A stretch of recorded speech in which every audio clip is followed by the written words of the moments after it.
And now Annalisa Hultberg she's a research fellow at the University of Minnesota, on-farm GAP education program. And she's going to talk about the Food Safety Modernization Act, which I think many of you have heard many things about, and its potential implications for farmers and farmers markets especially. Here you go. Great.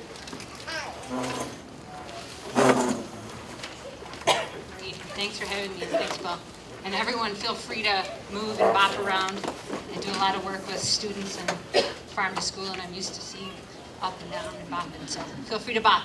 My name is Annalisa Hultberg, and I work at the University of Minnesota in the on-farm food safety team. I work with Michelle Sherman. Many of you maybe have met Michelle out and about. We do GAPS workshops and food safety workshops with farmers across the state. And has anyone here ever been to one of our workshops, Terry? I know. Great, perfect. And I'm sorry I wasn't here this morning, but how many of you are farmers as well right now? A majority? Awesome. So I will talk about the FSMA, I promise, but also I'm going to give a bit of an intro on good agricultural practices in general, because as market managers and as farmers yourself, GAPS and food safety are a good idea regardless of what any kooks in Washington tell us. So I really want to drive that home and hope to engage you, inspire you to work with your farmers and yourself, if you are a farmer, to bring GAPS to your farm, to protect your farm, to protect your market, and to protect the consuming public. So this is, it's kind of blurry. Maybe it's just this line. So this is our program page, and we aren't Extension, although sometimes I play one or something because everyone thinks we are. We're not Extension, but we are housed at the University of Minnesota.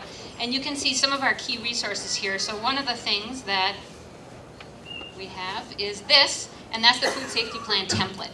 So if farmers that are, and I was just talking with Kathy about this, in your annual meetings, I would really encourage you to point this out to farmers.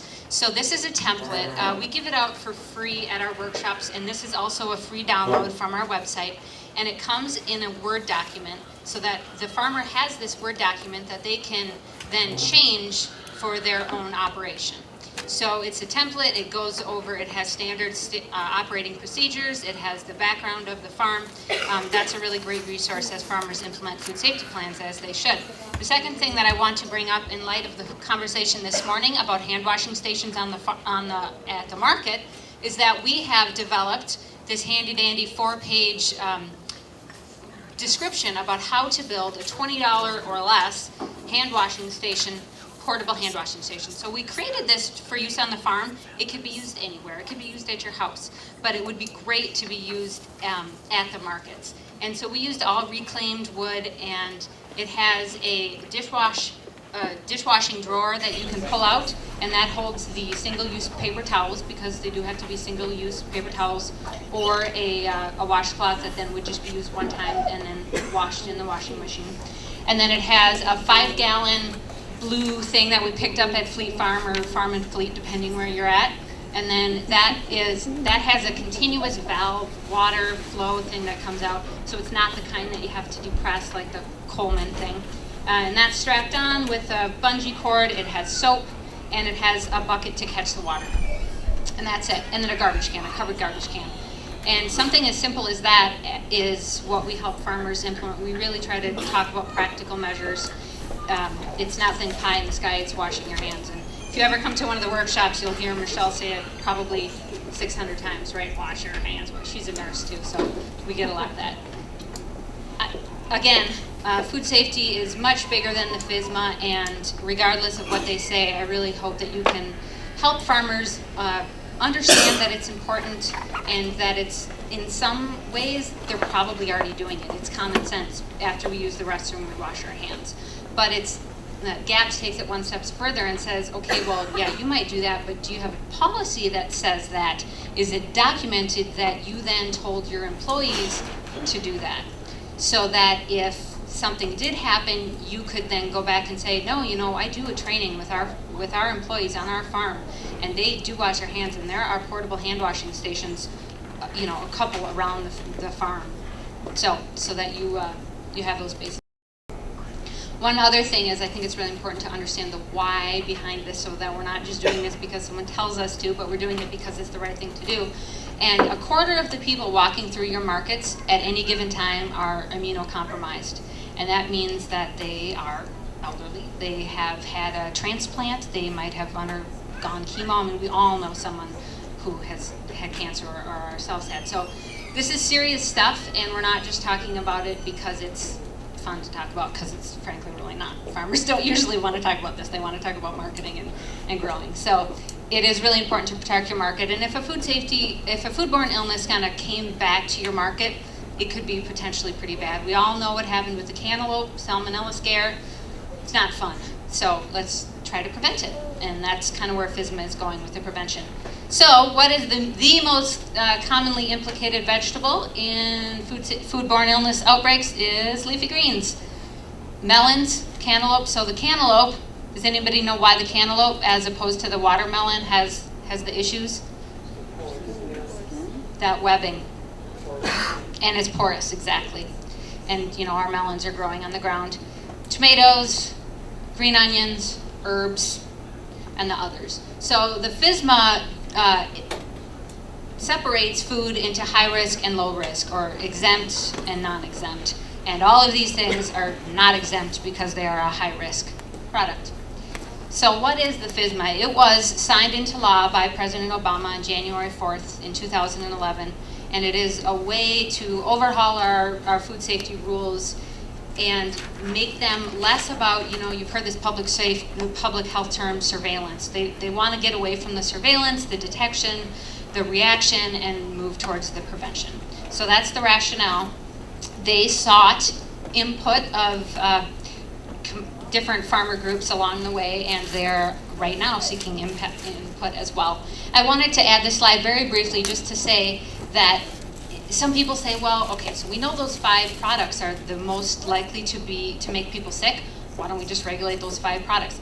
Well, it moves around a lot, and you never quite know what product is going to be making people sick. So you see that leafy greens are always high up there, but also we have other things popping up. So they're lumping it into high risk and exempt. So you will see Kathy printed out for you this flow chart, and it is who does the FSMA apply to. And I start out with this because it's probably the most important thing, and if you've heard anything about it, you've maybe heard about this. So if you sell as a farmer, now, so this is just farmers. So FSMA is about farmers, so that's what I'm going to be talking about, not at the market. This is on the farm. If you as a grower gross less than $25,000 a year on average for the 3 previous years before the year in question, you are exempt from all of this. That $25,000 comes from all of your food sales, not just the high-risk products. Everything, if it is a food product and it is sold from your farm, it counts towards this 25 grand. If you're eating it yourself, it doesn't count. But if you're selling it and it's going on farm, it counts. Then the second category is farmers that sell less than $500,000 or have a qualified exemption if they also meet other criteria, which is that they sell more than 50% of that product to qualified end users. And qualified end users are people who are eating the product. So a customer at a farmer's market counts. CSA for family buying your product counts. A restaurant counts. So if you gross less than that $500,000 and meet the more than 50% to direct consumer, you are a qualified exemption, and almost everything, as I read it, now this rule that we're talking about is 540 pages. That's one of the 5 provisions. So I can't say that I've memorized it, but as I read it, there are a few things that would apply to you if you fall into that kind of qualified exemption category, and we'll go over a few of those. But I did want to mention that your buyer might still require a GAPS audit. So the GAPS audit is different than what we're talking about right now. So the GAPS audit, you sell to Bix Produce, Bix says, nope, you're going to have a GAPS audit.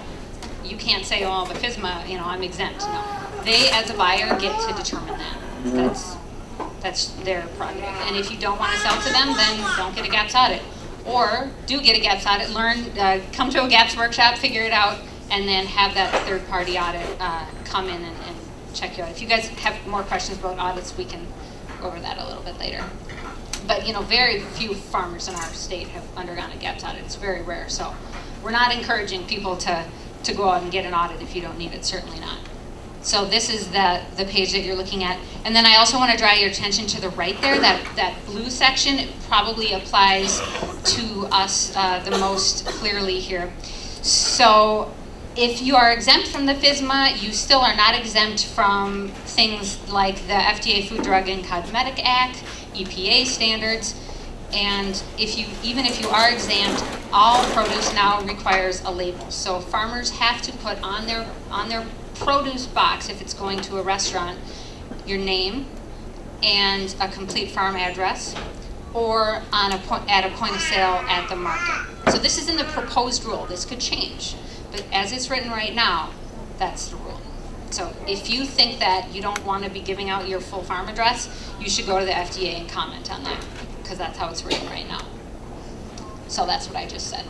And then also remember that the total sales to add up to your exemption categories, that 25,000 to that 500,000, all food products, including food sold to animals who then will become food, like hay, counts towards that 500 or 25,000. So if you think that's also a burden, then you should also tell the FDA that. So here are some of those exempt produce. These are, so let's say the FSMA did apply to you, and you grew sweet potatoes. You would not have to do FSMA things when you were growing sweet potatoes, because sweet potatoes are rarely consumed raw.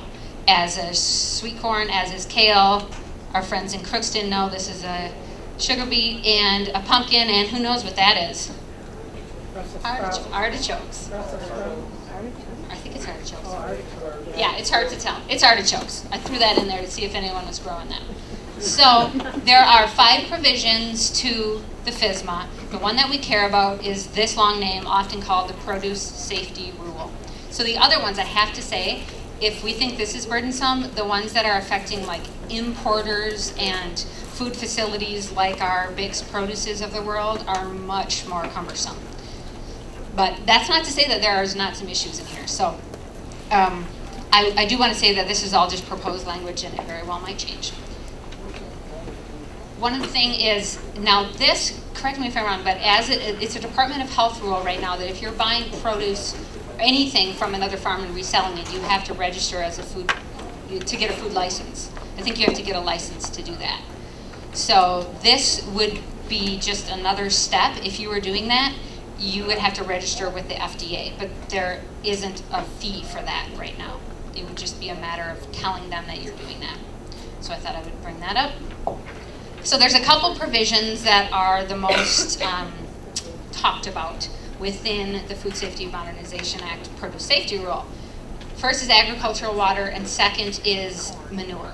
So first on the water.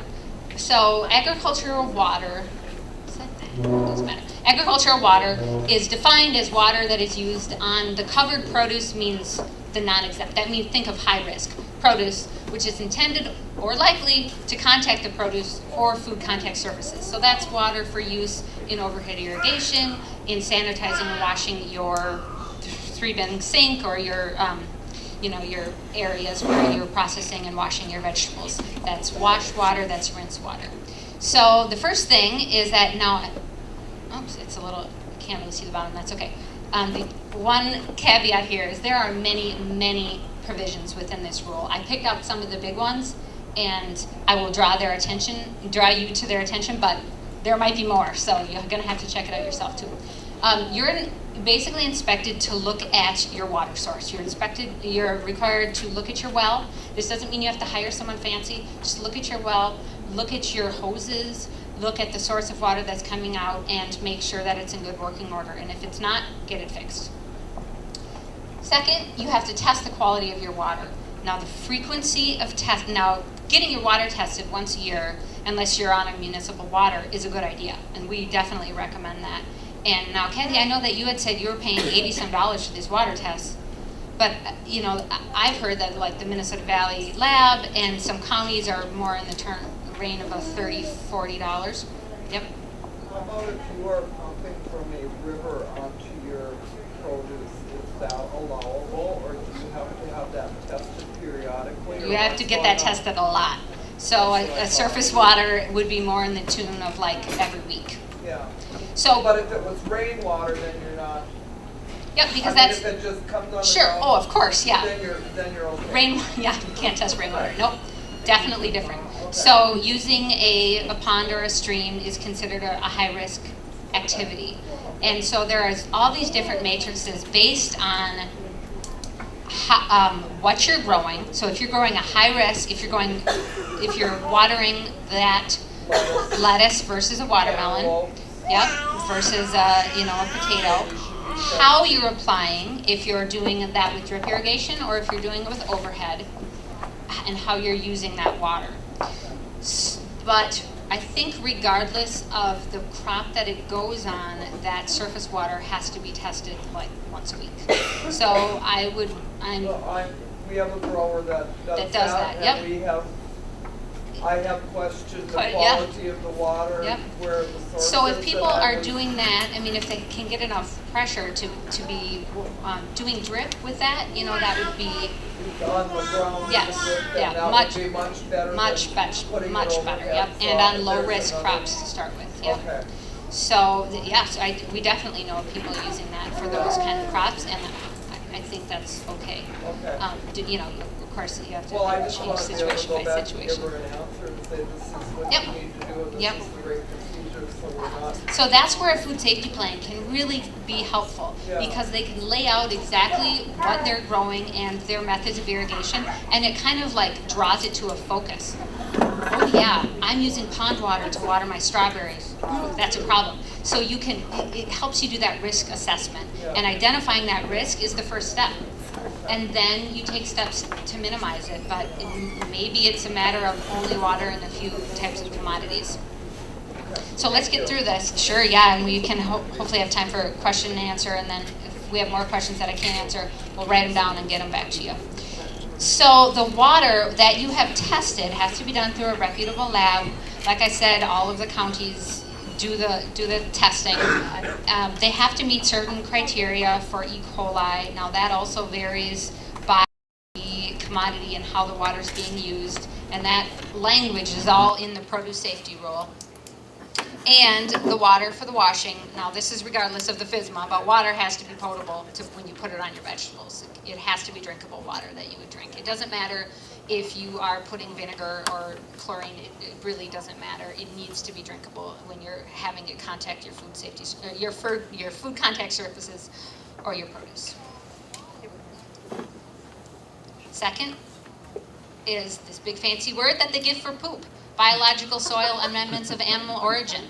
If anybody has ever heard Chris Blanchard speak, his big thing is keep the poop off the food. So keep the poop off the food. So manure is one of the, beyond improper hand washing, it is, in my completely non-expert opinion, that manure is one of the biggest sources of potential contamination for produce on the farm. So if you use vegetative only compost, this does not apply. But this is compost from manure, and they don't call it compost; they use compost as a verb. But so if you use animal manure on your farm and it is untreated, if it's raw, it has to go on 9 months before you then harvest that crop. If it is treated, there is no interval. So you can put it on whenever you so please. If you are using untreated, then obviously that would mean in the fall, doing a September apply.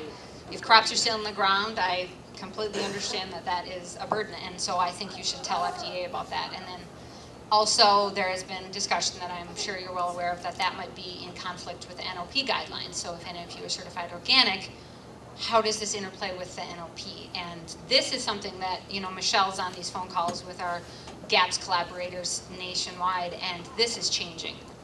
So there very well might be changes here. But I do want, I do, and you know, I'm not some like pro-federal people, but if people do come and say that we are not allowed to use manure on the farm anymore, it's really not true. It just means that you can't use raw manure without an adequate interval. And if you do read in the produce safety rule, it's like, you know, eye-crossingly boring, but they will give, you know, there's a lot of the scientific evidence that shows that E. coli has been shown to be in sheep manure for like 21 months after it has been, you know, after it was manured. So they're possibly, in our winters, the difficulty is our winters might be a kill step. So it's hard to say, but I think that this is good guidance in general, and regardless of if you're exempt or not exempt, putting raw manure on in the fall is a good idea, or making sure that if you are composting it, you're either buying it from somebody off farm, which then it's guaranteed to be done correctly. If you're doing it yourself, making sure that you're keeping detailed records of all the turning, all the temping, and storing it correctly. That's a big deal too, making sure that it's not 5 feet from your lettuce, that it's covered correctly. You know, anybody who's done this, which I'm sure many of you have, knows that it's quite a bit of work to properly compost manure if it's going to be used within, you know, a year. If you're going to let it set for 5 years, then no problem. I also really wanted to point out that there are variances or alternatives listed within many of these provisions. So there's all these fact sheets, these FDA fact sheets that they put out. So I just pulled this directly from there.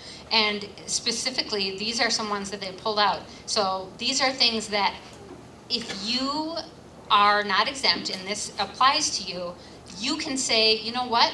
I actually have a scientifically validated way of composting on my farm, and I'm going to do it, and it meets all of your standards, and you can just do it. You don't have to apply for something from the FDA. If they ever came calling, you could say, no, I have the records that I did my own compost, and it met all of that, and they have to live with that. So just to let you know, they do want you to be able to do it a different way if you have a good way.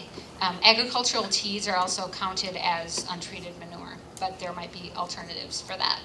So I just pulled out a couple of examples of places where they said we specifically seek comment, we seek comment, we seek comment. So if something about the manure rule, the agricultural water rule, maybe the address rule, if that doesn't sit well with you, if you think that will be a burden, it's quite easy to go on the FDA page. I would just Google FSMA FDA, and then they have this docket. It says put a comment here. You put your name and your farm. We would really recommend, and they're recommending that you keep it positive and you keep it constructive, and you can say, just explain the situation. Say, I have a farm and we're 2 acres. For whatever reason, we're not exempt, but testing my water so frequently is a big deal, and it's really expensive. That's a fact. They can't argue with that. So, and November 15th is the deadline. They've extended it twice. They made it clear they will not be doing it again. So November 15th is the final deal. So it'll be a year, maybe less than a year after that these will come into play. And then also on that sheet that Kathy printed out for you, you'll see that people have multiple years to comply with these too. So it's not going to be something that has to happen next month. So, yep, this is all stuff that I've said many times, but I really do want you to know that there are resources in the state. As farmers have questions about this, if you have questions, feel free to email us. That's me, that's Michelle, and that's the safety one that actually just goes to our program, and that's our URL. So we have maybe a couple minutes for questions, and if I don't know the answer, our scribe will write it down and we will get it to you. Any questions? Kathy, I'm sure you have a question. I do, yeah. One of the Growing for Market had mentioned that if the FDA inspects and they make a decision against you, that there's no appeal process. So do you know anything about that? I think that's how it's currently written. So the question was, can the FDA come and do a spot check and pull your exemption? You can't appeal. I think that's how it's currently written. So if that doesn't sit well with you, I would say that that's unfair. I would also just draw your attention to the fact that we are very low priority here in the Midwest. We are not big farms. We are not growing that many high-risk veggies, which are going out to millions of people that really don't care about us. So I don't see many spot checks happening. And like any federal government agency, they are completely underfunded. So it's not like they have inspectors. Yep. Do you have any idea how they're anticipating being able to monitor or inspect or? That's the big question, isn't it? So there's no audit requirement, which is a good thing. But they say they're going to hire people and do spot checks for those that aren't exempt. So it would be an audit. It would be someone coming out. They probably won't term it an audit. It would be an inspection, and they would make sure that you were actually doing, being in compliance. They are much more concerned with these large food processing facilities. Yeah. Any other questions? And so we have this. I have about 20 of these in color, these How to Build a Hand Washing Station PDFs over there printed on the resources table. But Kathy will make a link to our page, and on the front of our page, that's like the third thing down, and you can print those at will and hand them out to your growers. What I'll probably do on the website is just create a little corner that'll have the links for everything today, any of the handouts, you can just go out there and get them. Okay, thanks Kathy, yeah. Yeah. Do you anticipate any other products being added to that risk category? No, I think they're pretty set on those. Yeah, if anything, it might go the other way, but I don't think they would add any. Yep. I just thought you did a really fantastic job of breaking down such a complex rule. You talked about the produce rule, but I wanted people to know the preventative controls rule. If you do right now low-risk value-added processing like salsas or pickles, right now that is not considered low risk in the preventative controls. So if that's processing that you're doing, that rule would apply to you. And it's not clear right now in that rule if farmers markets are going to be classified as manufacturing facilities. So any of you that manage farmers markets, I would say clearly tell FTA that farmers markets are not manufacturing facilities. Yeah, so just to be clear, so there is another By rule November called the 15th, everybody.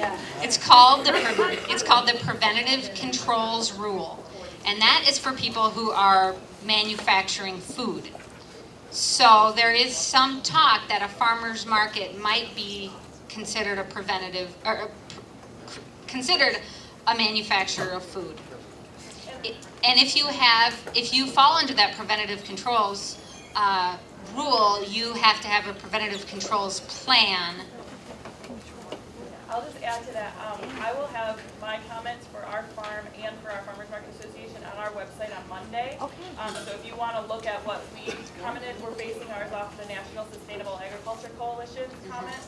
But FSMA will focus on 10 key areas, and for me, for our farm, we're focusing on 6 areas. And so those, you have to, if you're going to comment, like you said, it has to be positive. You have to tell them about your farm and why you matter, and they have to be unique. So you can't just copy someone's letter. They will not read it if it is. And Drew, you said that salsa or value added is not considered low risk. Right now, pickles and salsas are 2 items that are not classified as low risk, which a lot of people feel that they should be classified as low risk. So that would bring into play not anything on the farm, but as a processor, you would then have to have this preventative controls plan.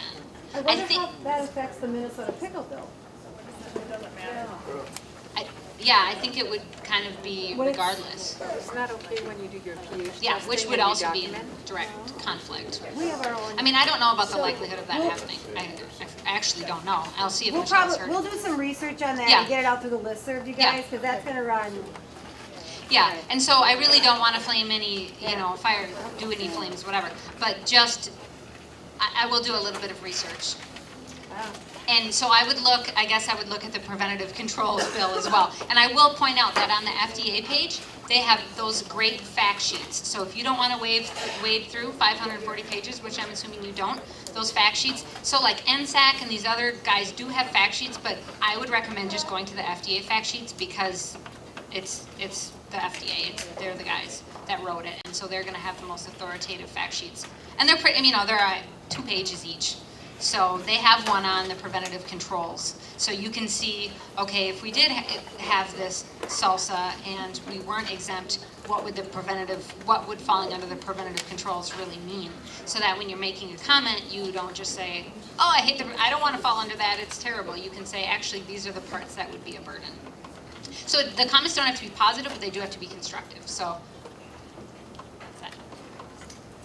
Awesome. Thank you guys for your time.